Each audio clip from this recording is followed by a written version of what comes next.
Pemirsa, bergabungnya Partai Nasdem dan PKB di koalisi Prabowo Gibran dinilai sebagai kalangan dapat mengurangi jatah kursi menteri partai pengusung utamanya yang pertama kali mendukung kedua pasangan ini atau sepasang ini pemirsa, yakni ada Gerindra, Golkar, PAN dan juga Demokrat. Namun sinyal kuat yang disampaikan Nasdem dan PKB di pemerintahan tentu ada nilai tawar yang akan didapatkan kedua partai tersebut. Lantas bagaimana pembagian jatah kursi kabinet Prabowo Gibran? Untuk membahasnya telah bergabung bersama kami sejumlah narasumber. Ada anggota Dewan Pembina Partai Gerindra, Andre Rosiade, nanti juga akan bergabung bersama kami Waketum PKB Jazilul Fawait, dan pengamat politik Burhanuddin Muhtadi. Selamat petang semuanya. Kita menuju ke Bang Andre terlebih dahulu. Bang Andre, mungkin sebelum kita fokus soal pembagian kue kekuasaan, kita ingin tanya dulu suasana kebatinan dari Partai Gerindra selaku partai pengusung Pak Prabowo Gibran di Pilpres. Sempat ada kekhawatiran nggak sih dengan bergabungnya teman-teman Nasdem dan juga PKB ke koalisi? Oh, yang Gina ya. Jadi Gina Tisa, Mr. Burhan, pengamat politik nomor 1 di Indonesia. Jadi gini, dari awal, sejak masa kampanye kan Pak Prabowo sudah menyampaikan dua hal ya. Ini perlu saya ulang supaya publik ingat. Yang pertama, beliau selalu menyampaikan bahwa saat syarat Indonesia menjadi negara maju adalah elitnya harus rukun dan guyup, harus bersatu. Itu satu. Yang kedua, beliau juga berkali-kali menyampaikan bahwa kalau seandainya Allah mentakdirkan beliau menjadi Presiden RI ke-8 dan mandat rakyat diberikan kepada beliau ingin mengajak seluruh kekuatan politik untuk bersama-sama bergotong royong dengan beliau bersama Mas Gibran untuk membangun Indonesia secara bersama-sama. Itu sudah disampaikan Pak Prabowo berulang-ulang kali di berbagai kesempatan dalam 6 bulan terakhir ini. Oke, tapi ada kekhawatiran nggak, Bang Andre, dengan bergabungnya teman-teman PKB dan Nasdem? Gimana? Ada kekhawatiran nggak dari Partai Gerindra dengan bergabungnya teman-teman PKB dan Nasdem ini ke koalisi? Tentu tidak ada kekhawatiran. Karena memang setelah 14 Februari, ya, pimpinan Partai Gerindra berkomunikasi dengan seluruh partai-partai yang ada. Baik partai yang ada di Koalisi Indonesia Maju maupun partai yang ada di 01 dan 03.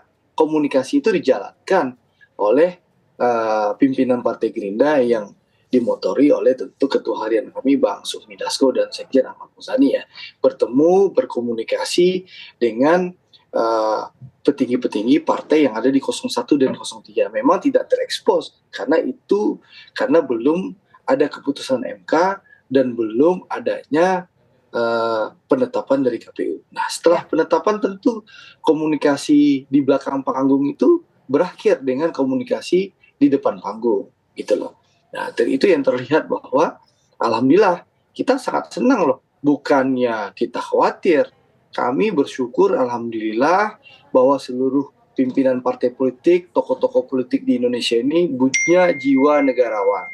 Ya, setelah berkompetisi setelah keras, saatnya kita bersatu, bergandengan tangan, bergotong royong membangun Indonesia. Dan alhamdulillah kan Pak Prabowo sudah menyampaikan setelah putusan MK bahwa beliau ingin membangun pemerintahan yang kuat dan efektif. Nah, tapi dengar nggak Bang Andre Rosiade, di luar itu kan kita mendengar bahwa sudah 75% loh kursi DPR mendukung Pak Prabowo dan Mas Gibran. Ya, tapi begini Bang, Gimana? kita tahu bahwa yang mendukung Pak Prabowo dan Gibran Rakabuming Raka bukan cuma dari Gerindra, ada partai lain juga yang mendukung, ada Demokrat, kemudian Golkar, kemudian juga ada partai yang lain lah gitu yang kita bilang memberikan dukungan dari awal. Tapi kemudian tampaknya ada dua nih yang mau masuk, ada Nasdem dan juga PKB. Ini bagaimana suasana ketika berbincang mungkin dengan lintas partai, antar partai, ketika dua partai ini masuk dan tentu kalau masuk mungkin kita berpikirnya masuk tentu akan mendapatkan jatah kursi menteri. Tadi kan Bang Doli, Wakil Ketua Umum Golkar sudah memberikan clue itu. Yang jelas dan terang benderang. Di VT yang ditayangkan sebelum kita dialog kan Bang Doli sudah menjelaskan bahwa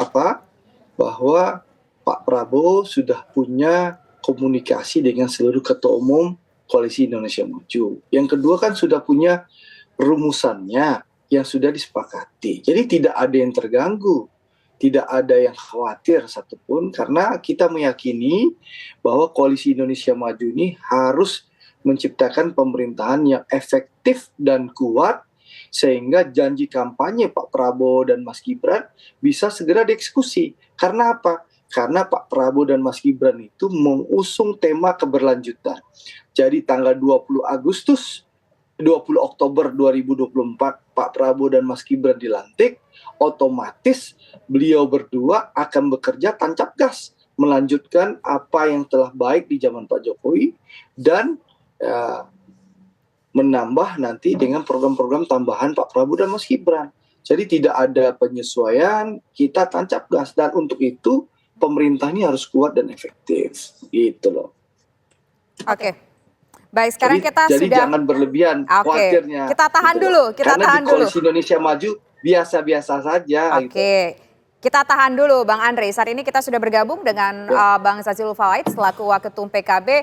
Bang, ini sudah yakin 100% bahwa PKB akan mendukung Prabowo Gibran di pemerintahan berikutnya. Kalau memanglah demikian seperti yang diinformasikan di luar, apa kemudian yang diharapkan oleh PKB dan apa yang ditawarkan PKB untuk pemerintahan yang baru nanti? Pertama, PKB bersyukur proses demokrasi pemilu berjalan secara aman, lancar, dan semuanya harus berdasar pada konstitusi. Tidak mau-maunya partai atau orang per orang, tapi konstitusi. Nah, ketika aturan dan konstitusi sudah memberikan mandat kepada Pak Prabowo melalui KPU dengan proses MK dan semuanya, maka selesailah pemilu dan PKB tentu ingin mentradisikan setelah pemilu kondisi kembali sejuk. Dan itu dibuktikan oleh Pak Prabowo dan Gus Muhaimin selepas ketetapan KPU diterima, baik diterima Pak Prabowo sebagai pemenang atau yang lain sebagai yang kalah. Pak Anies, Pak Muhaimin juga hadir di situ, semua diterima. Itu artinya demokrasi itu harus taat dan patuh pada konstitusi. Dan alhamdulillah dari proses kemarin, menurut saya apa yang dilakukan oleh PKB dan Gus Muhaimin, kita ini pemenang, tapi nggak lengkap, kira-kira begitu. Di Pileg, suara PKB alhamdulillah naik drastis, namun memang di Pilpres kita belum berhasil. Jadi selalu begitulah di dalam proses demokrasi. Oleh sebab itu tahapan ini sudah selesai dan hari ini kita masuk pada era baru, kerja-kerja baru, dan sudah ditetapkan presiden terpilih adalah Pak Prabowo Subianto. Ya, Pak Zazilul, pertanyaannya, baik, maaf, saya potong Pak Zazilul. Pertanyaannya tadi belum terjawab. Dengan nanti misalkan PKB bergabung kepada pemerintahan yang baru, apa yang diharapkan dari PKB? Karena kalau bicara soal dukung-mendukung, ini kan kita melihat ada transaksi, mungkin di situ transaksi politik, ada yang diharapkan, ada saling menguntungkan satu sama lain. Apa yang diharapkan PKB? Kursi menteri kah, dapat 2 atau 3 menteri kah, atau bagaimana harapannya? Dari awal harapan PKB sama dengan Gerindra. Dari awal, kami kan juga pernah berkomunikasi sebelumnya bersama sahabat saya Pak Andre, dan kemudian terjadi fakta integritas di Sentul. Sama tujuan PKB adalah untuk rakyat, bukan untuk cari menteri, tidak. Bukan juga untuk cari presiden dan wakil presiden, bukan itu. Tujuan utama adalah rakyat, bahwa ikhtiar ini belum berhasil. Itu di dalam politik biasa, ada yang menang, ada yang kalah. Nah, di dalam demokrasi, maka yang kalah ikut yang menang. Jadi sebenarnya itu konsep demokrasi itu seperti itu. Namun kalau ditanya apakah ini koalisi atau bersama pemerintah atau di luar pemerintah, tentu mbok ya sabar dulu, kita lihat tahapannya. Hari ini Pak Prabowo adalah presiden terpilih. Nanti 20 Oktober Pak Prabowo adalah presiden sekaligus kepala negara yang resmi, yang memiliki mandat Gus Jazil, untuk mengangkat menteri. Nah, di situ artinya kita bahas. PKB belum bersikap ya, apakah akan oposisi atau bergabung ke pemerintah. Nanti kita akan coba dalami lagi bagaimana peta kekuatan dan juga pembagian komposisi ya dari kue kekuasaan ini. Tapi nanti dijawabnya usai jeda, kami kembali hadir saat lagi untuk Anda. Oke, kita langsung menuju ke Prof. Burhan. Prof. Burhan, kok tadi kan Gus Jazil menyampaikan bahwa PKB belum bersikap ya, apakah akan oposisi atau bergabung ke pemerintahan. Belum bersikapnya PKB ini, apakah memang belum ada titik temu untuk pembagian kue kekuasaan yaitu kursi menteri, atau PKB ini masih fokus ke internal partainya? Seperti apa, Prof? Ya, saya bisa mengerti ya kalau Gina dan Tisa bersikukuh meminta pengakuan dari Gus Jazil berkaitan dengan apa yang menjadi semacam akad koalisi politik dengan Pak Prabowo. Tentu jawaban resminya atau jawaban terbukanya tidak akan diungkapkan di depan publik.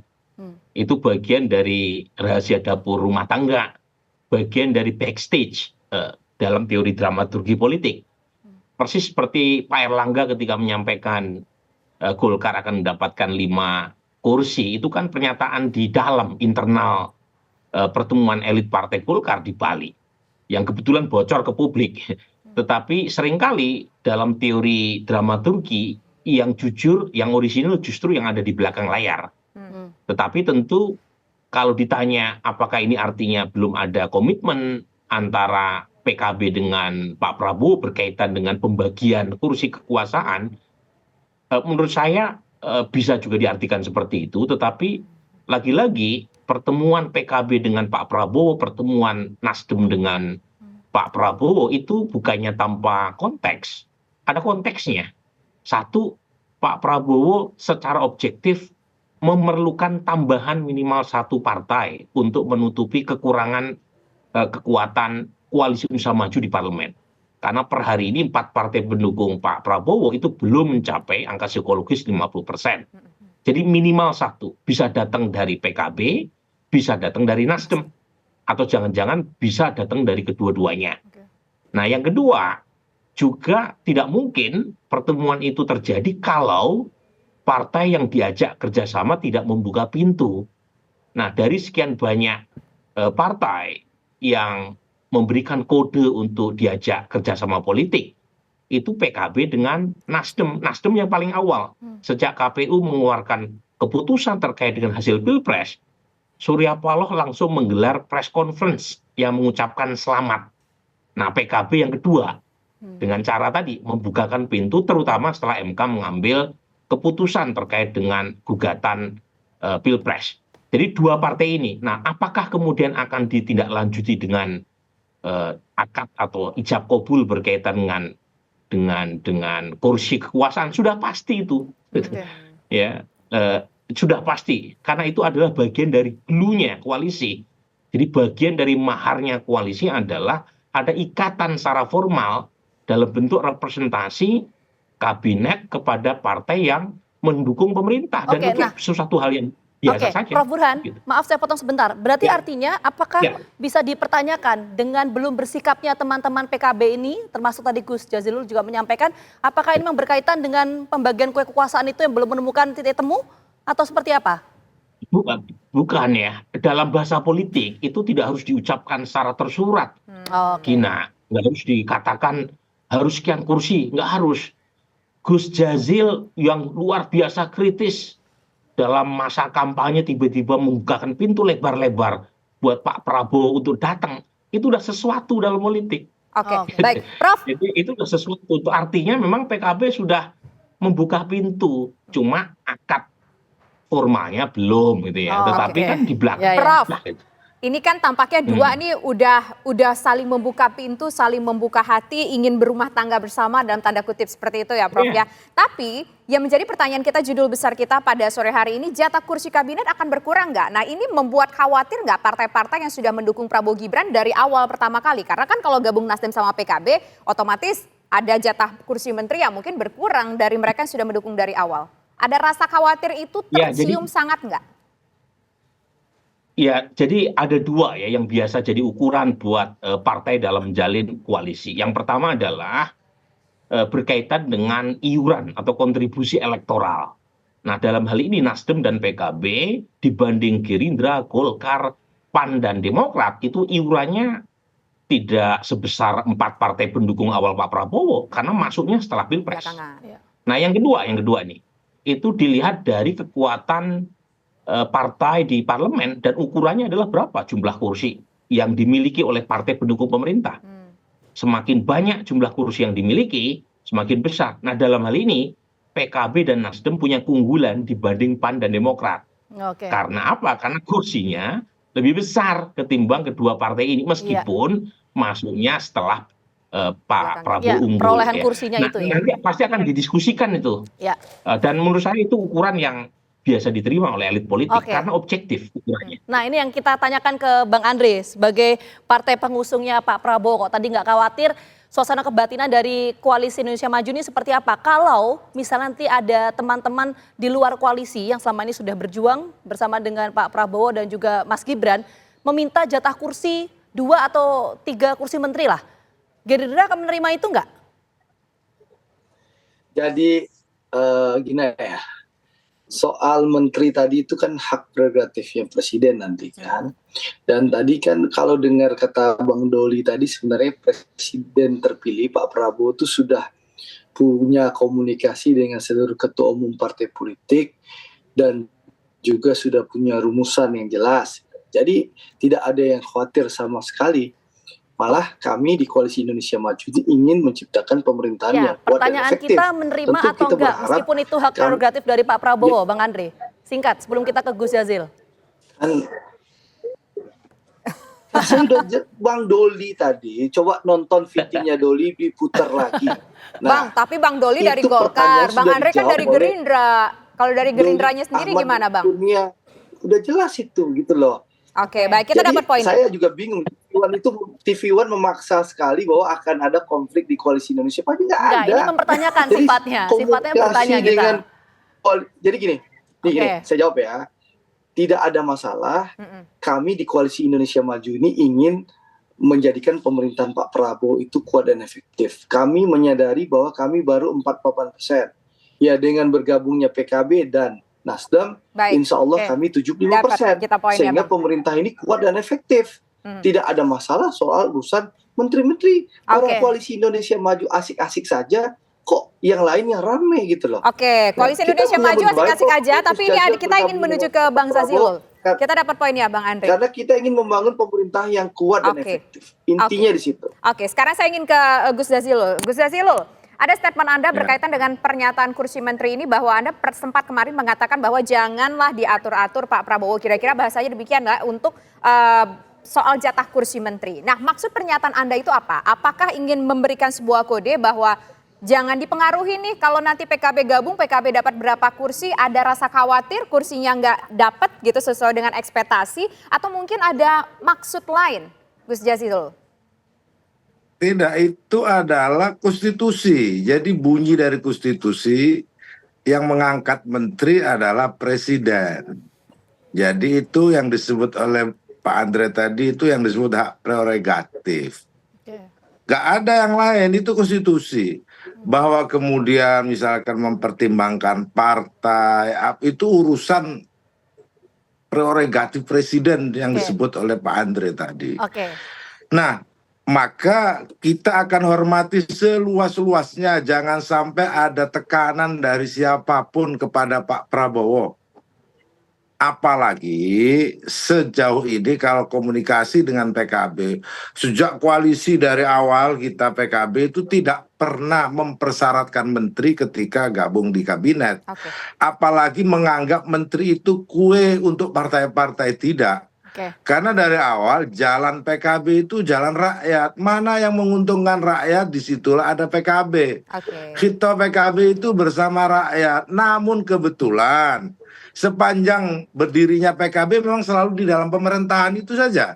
Oke. Tapi sesungguhnya yang menjadi tujuan utamanya adalah rakyat. Dan Oke. itu sepakat dengan apa yang disampaikan Oke, oleh Gus Pak Jazil, Prabowo kita kan, tangkap poinnya. di setiap kampanye. Ya, sebetulnya kita banyak sekali pertanyaan, tapi sayang sekali ini waktunya terbatas.